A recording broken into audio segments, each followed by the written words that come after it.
I had really screwed up. There was no way to undo what I'd done, to make it not have happened. I'd have to live with the guilt, hide it from Damien for the rest of my life, or confess it to him and run the risk of ending our marriage. I hadn't meant to cheat.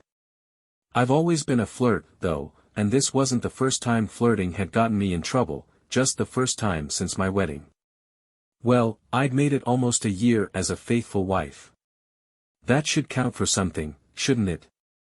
I'd meant to be faithful forever, and people are always saying that it's the thought that counts. I can't blame it on being drunk. I was a bit tipsy, but I was in full control of my faculties.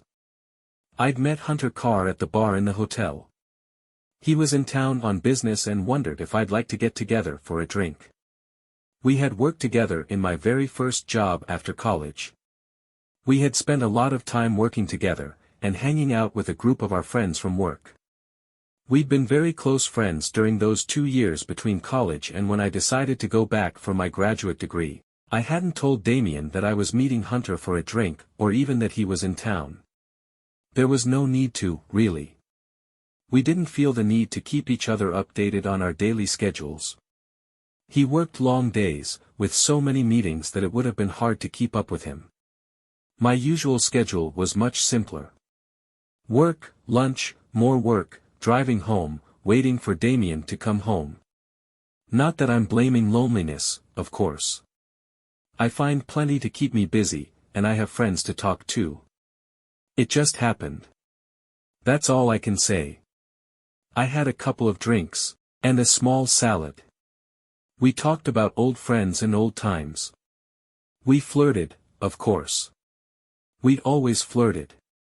We talked about our marriages, our jobs, our new lives. He looked really good. He still had the head of thick black hair, and I could see that he had kept himself in shape. So, what are you working on now? I'd asked him. That was the moment of my destruction, although I wouldn't know that for a while.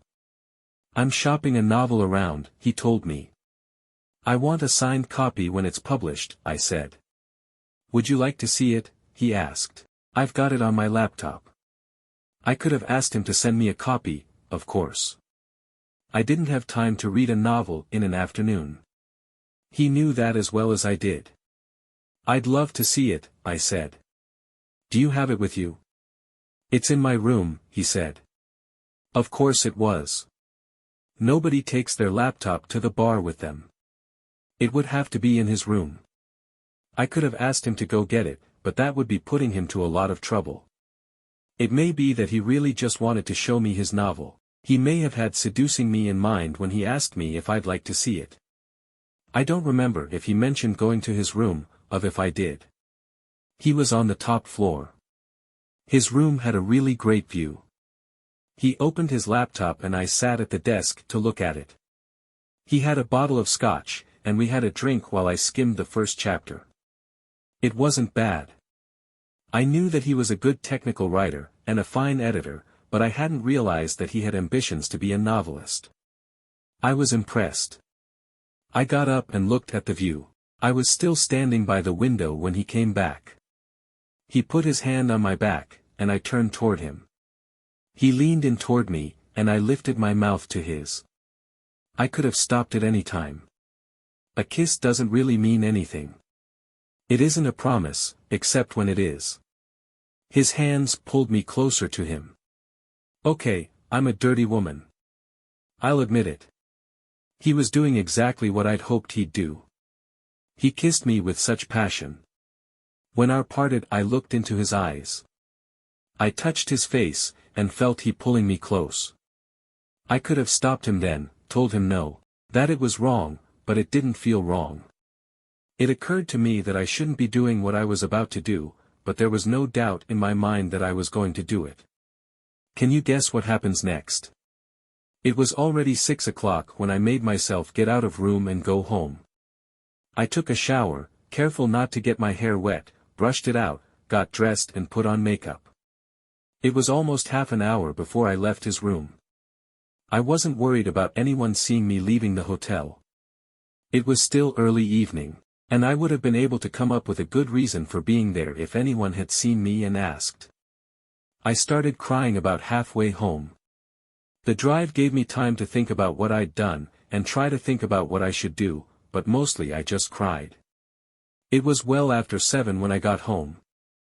There was a message from Damien telling me he'd be working late, but he'd been working late for a couple of weeks, so that was no surprise.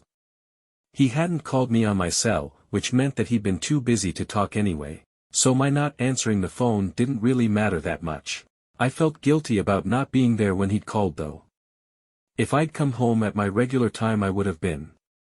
What if something happened to Damien? What if he never made it home again? How would I feel then? Awful, of course. I had a glass of wine and took a long soak. Damien got home while I was still in the tub.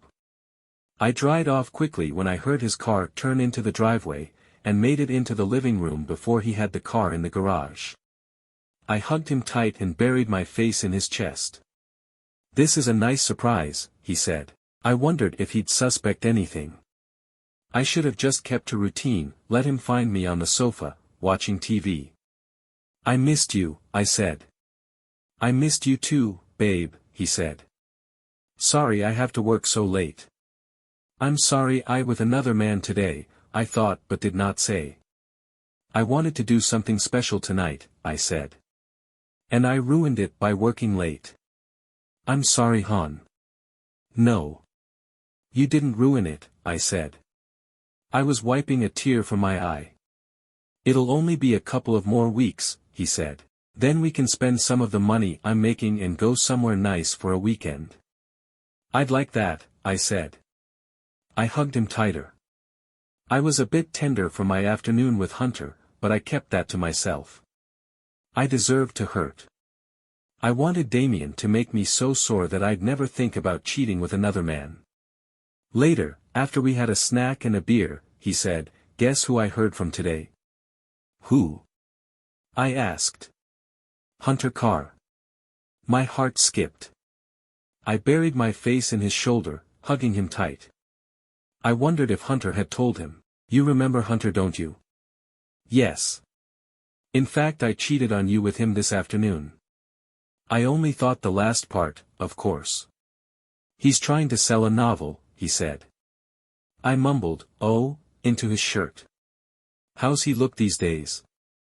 I asked. "I only talked to him on the phone." "He asked about you."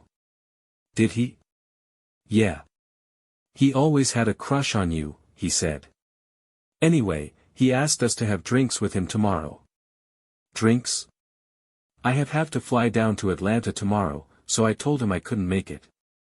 I started to cry. Was this a test? Was he waiting to see if I'd admit to with Hunter in the afternoon? He put his arm around me and held me tight. "I meant to tell you earlier," he said. "What?" "That I had to fly down to the Atlanta office. Having you in my arms the minute I walked in took my mind off it." "Damien." "I know I should have said something earlier," he said.